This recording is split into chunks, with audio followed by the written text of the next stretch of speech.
የድብቅ ካሜራ ጉድ እንደቀጠለ ነው። በዛሬው ቀን የተሰማው ነገር እጅግ በጣም ነው የሚያሳዝነው። ሁላችሁም ትጠነቀቁ ዘንድ ይህን ቪዲዮ ይዤ ወደ እናንተ መጥቻለሁ። እናንተም ቪዲዮ ላይክ ያደርጋችሁ ለብዙዎች እንዲደረስ አድርጉ ማለት ነው። ተስፍሽ ያስተላልፈው መልእክት አለ። በዚሁ በድብቅ ካሜራ ዙሪያ ምን ማድረግ አለባችሁ? በአሁን ሰዓት ፍቅር ፍቅር እያላችሁ በየቦታው የምትጓተቱ በጣም ወሳኝ መልእክት አስቀምጧል። እንደዚሁም ደግሞ ድብቅ ካሜራ ያለበትን ቦታ እንዴት ማወቅ ይቻላል የሚለውንም ዘርዘር አድርጎ ተናግሯል ማለት ነው። ይህን ቪዲዮ እስከ ፍጻሜው ድረስ ተከታተሉ። ላይክ ማድረጋችሁ እንዳትረሱ ለሁሉም እንዲዳረስ። ሰላም ሰላም፣ እንዴት ናችሁ? ወዲ ሀገሬ ልጆች ደህና ናችሁ? እኔ ያለው እግዚአብሔር ይመስገን። ዛሬም እንግዲህ ይዤላችሁ የመጣው በድብቅ ካሜራ ዙሪያ ነው። የድብቅ ካሜራ ጉዶች እንደቀጠለ ነው። እንግዲህ ብዙዎቻችን ካሜራ ሲባል የምናውቀው በየሊፍት ውስጥ በየምናምን ውስጥ እንደዚሁም በየቤት በየሴኩሪቲ ቦታዎች እንደዚህ ፊት ለፊት ላይ የተቀመጠውን ካሜራ ነው እንጂ ሌላውን ካሜራ ምንም እናውቀው ነገር የለም ማለት ነው። ነገር ግን የካሜራዎች ብዛት እጅግ በጣም በርካታ መሆናቸውን መግቢያው ላይ የሚያስገባዋት ልጅ በጣም ብዙ ነገር ተናግራለች። ተስፍሽም እንደዚሁ ያስተላልፈው መልእክት አለ። እሱንም እንግዲህ በዝርዝር የማቀርብላችሁ ይሆናል። ሁላችሁም ጥንቃቄ አድርጉ። ከዚህም በፊት እኔ ራሱ የሆነ ታሪክ አቅርቤላችሁ ነበር ታስታውሱ እንደሆነ ያንን ታሪክ እንደ መግቢያ እንድፍ ላድርግላችሁና ወደ ዋናው ጉዳያችን እንገባለን ማለት ነው። ድብቅ ካሜራዎች መኖራቸውን እንዴት ቼክ እናደርጋለን የሚለውንም የምነግራችሁ ይሆናል። እንግዲህ ከዚህ ታስታውሱ እንደሆነ አንዲት እህታችን ቤት እያጸዳች የቤቱን እቃ በሙሉ አወራርዳ አጽድታ ያንን ከጓደኛዋ ጋር እያወራች ነበር በወቅቱና እንደዚህ አድርጌ እያጸዳሁ ነው ብላ የቤቱን እቃ ኩሽናውን ያወራረደችውን ከከብት ውስጥ ያወረደችውን እቃ እንዳለ ከብታቶቹን ቪዲዮ ቀርጻ ለጓደኛዋ ልካ በዚህ ቪዲዮ ምክንያት ህይወቷ እስከ መጨረሻው ድረስ ነው የተበላሸው። እዚያ ቤት ውስጥ 3 አመት ከምናምን ሰርታ ነበር ያቺ ልጅ። እንግዲህ ሴትይቱ በድንገት ተነስታ ነው ወደ ሀገር ትሄጃለሽ ተዘጋጅ ያለቻት። እሷም ለምንድን ነው የሚሄደው? ያጠፋው ጥፋት አለው? አንቺን ለ3 አመት ያክል አገልግዬሻለሁ። ምንድን ነው ችግሩ? ችግርሽን ንገሪኝ። በምንም ተአምር ወደ ሀገር መሄድ አልፈልግም ትላታለች። ግብ እንግዲህ በዚህ መካከል ይፈጠራል። ልጅቱ የሆነውን ነገር ለምንድን ነው ማታስረጂ? ምንም ጥፋት የለብኝም እኮ ይሄን ያህል አመት አገልግዬሻለሁ። ካልፈለግሽኝም ወደ ቢሮ መልሽኝ እንጂ አገር የማሳፈር መብት የለሽም ትላታለች። እንግዲህ በጣም ልጅቷን ጎበዝ ናት። ልጅቷን አለማድረቅ ይከብዳል። ምክንያቱም የኔ ብጤ ብትሆን አንዳንድ ልጆች አሉ እያለቀሱ በመጡ በሳምንቷ አንድ የተሳፈረች ልጅ አለች። በመጣሽ ማለት ነው እያለቀሰች ቦሌ ውስጥ ሆና ቪዲዮ የሰራች ልጅ አውቃለሁኝ።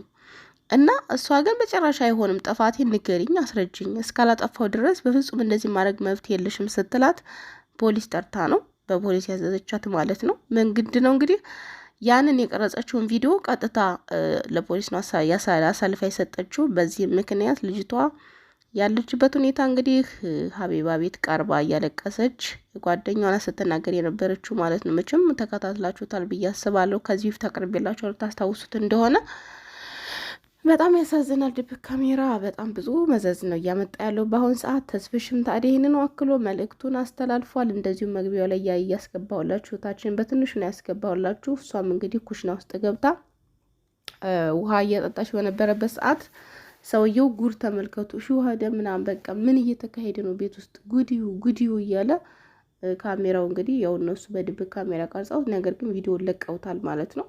እንግዲህ ቻበሻዋ ልጅ ደግሞ ያው ሪያክት አድርጋ ሰርታበት ይሄን የተፈጠረው ነገር እኔ በየቀኑ ቤቴን ቼክ አደርጋለሁ፣ በየቀኑ ቼክ አደርጋለሁ። ምክንያቱም ይሄን እያየውኝ እንዴት ነው ሽንት ቤት ተደርጎብኝ ቢሆን ክፍሌ ተደርጎብኝ ቢሆን በምንድን ነው ማረጋገጥ ያለብኝና እናንተም ብትሆኑ በየቀኑ ቼክ አድርጉ። ሙከየፍ ውስጥም ይደረጋል፣ እንደዚሁም ደግሞ የመብራት ማጥፊያና ማብሪያው ላይ ይደረጋል። እነሱ ያው የኛን ነጥብ ነው የሚፈልጉት ቤትም ብለው እኛ ደግሞ የሆነ ነገር ካደረግን አንድ የሚቆምልን አካል የለም። በጣም የሚያሳዝነው ነገር ይሄ ነው። የሚቆምልን አንድ አካል የለንም። ጉዳያችንን የሚያጣራ ምን እንዳደረግን ለምን እንደዚህ እንደሆነ አንድ የሚቆምልን ሰው የለምና ትንሽ ነጥብ ታገኙ ደሞዛችንም ተጠራቅሞ ከሆነ እነሱ ጋር ያችን ደሞዝ ላለመክፈል የሆነች ምክንያት ይፈልጋሉ እኛን ችግር ላይ ለመጣልና ጥንቃቄ አድርጉ። ግዴታ ሌላ ነገር አላድርግም ምናምን ሳይሆን ደሞዝ በተለይ የተጠራቀመባቸው ሰዎች ላለመክፈል ብዙ ነገር ያደርጋሉ። ከዚህ በፊት አንዲት እህታችን ደሞዟን ስጭኝ እያለቻት አልሰጥሽም ነው ያለች። ምን ታመጫለሽ? አልሰጥሽም እያለች እንግዲህ ልጅቷ ግን ማስረጃ ስለፈለገች ቁጭ አርጋ ፊት ለፊት ቀረጸቻት፣ እየደበደበቻት በነበረበት ሰዓት ማለት ነው። አሰሪዋ ደሞዟን አጠራቅማ ሰዓት ከፍላት በነፃ ልታባረራት ነበር። ልጅቷ በጣም ታዋቂ ናት። የተፈጠረው ነገር ይሄ ነው ብላ እንዳለ ስትደበድባት የነበረውን ነገር ሁሉ ነው ቀርጻ ያስቀመጠችው። እና ብዙ ጊዜ ደሞዝ ሲጠራቀም በተለይ ደሞዝ አይከፍሉም። ያንን ደሞዝ ላለመክፈል ደግሞ እኛን ሌላ ችግር ውስጥ ምንም ያላጠፋችሁበት ችግር ውስጥ ይከቷችኋልና ጥንቃቄ አድርጉ ከምንም በላይ እና ተስፍሽም እንግዲህ ባስተላለፈው መልእክት ምንድን ነው ያለው? የትም ቦታ ስትሄዱ ፍቅረኛም ብላችሁ ይሁን አፍቅራችሁም ይሁን ተዋዳችሁም ይሁን ስትሄዱ ፕሊስ ይሄንን አፕ አወርዳችሁ ጫኑ ስልካችሁ ላይ እና አብሩት።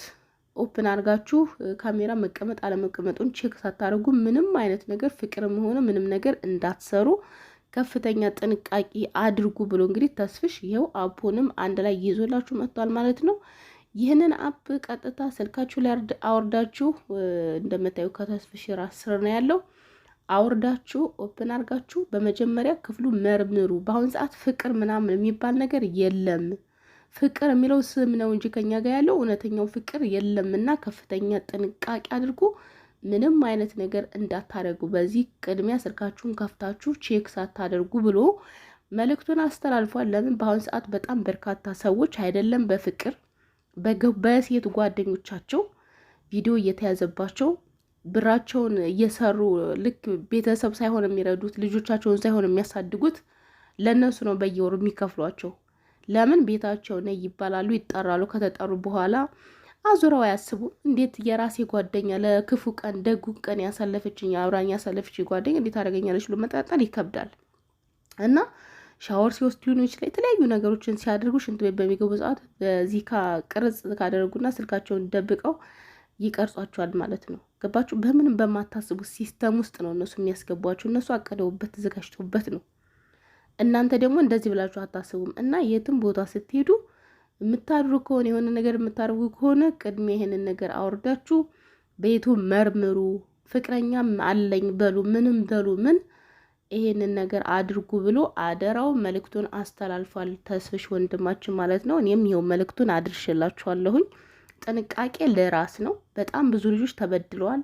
በጣም ብዙ ልጆች ማስታወቂያ እናሰራችኋለን የተለያዩ ነገር እየተባሉ እየተጣሩ ቤት ከሄዱ በኋላ ግን የሚያደርጓቸው በመጠጥ በተለያየ ነገር ራሳቸውን እንዲስቱ ካደረጉ በኋላ የራቁት ቪዲዮ የተለያዩ ነገሮች ያደርጋሉና ጥንቃቄ አድርጉ። ሰው ጋም ቢሆን እንደው መጠጥም ቢሆን ምንም ቢሆን ላለመጠጣት ሞክሩ። እውነት አሁን ላይ ያለው ዘመን በጣም አስቸጋሪ ነው። ፍቅር የሚባል ነገር የለም ሲጀመር። ፍቅር የሚለው ቃል ብቻ ነው ያለው። ተስፍሽ እንደተናገረው እውነቱን ነው። እና ሁላችሁም ጥንቃቄ አድርጉ ልላችሁ ዛሬም እንግዲህ በድብቅ ካሜራዎች ዙሪያ መጥቻለሁ። በጣም በርካታ ካሜራዎች አሉና ደሞዛችሁን ብሊስ ሰው ጋር አታስቀምጡ። ደሞዛችሁን ሰው ጋር አታጠራቅሙ። አሰሪዎቻችሁ ጋር አታጠራቅሙ። ካጠራቀማችሁ ምክንያት ነው የሚፈልጉላችሁ። ያላሰባችሁት ጉድ ውስጥ ነው የሚከቷችሁና አታጠራቅሙ። የሆነ መፍትሄ ፈልጋችሁ ተጨቃጭቃችሁ ደሞዛችሁን ተቀበሉ ከስር ከስር ማለት ነው። በእጅ የማይጨበጥን ነገር በእጅ ጨብጣለሁ ብላችሁ በእጅ የሚጨበጠውን ነገር አትጡት። ሁሌም ቢሆን የምነግራችሁ ነገር ይሄንን ነው። አንዳንዶቻችን በእጅ የማይጨበጥ ነገር ለመጨበጥ እየጣርን በእጃችን የተጨበጠውን ነገር ግን እንጥላለን። በእጃችን የያዝነውን ነገር ይዘን ሌላውን ነገር ብንፈልግ ይሻላልና የራሳችሁ የሆነን ነገር አሳልፋችሁ ተጣላችሁ በኋላ ሌላ ጉድ ውስጥ እንዳትገቡ ጥንቃቄ አድርጉላችኋለሁ። በድጋሚ እስከምንገናኝ ሰላማችሁ ይብዛ። ቻው።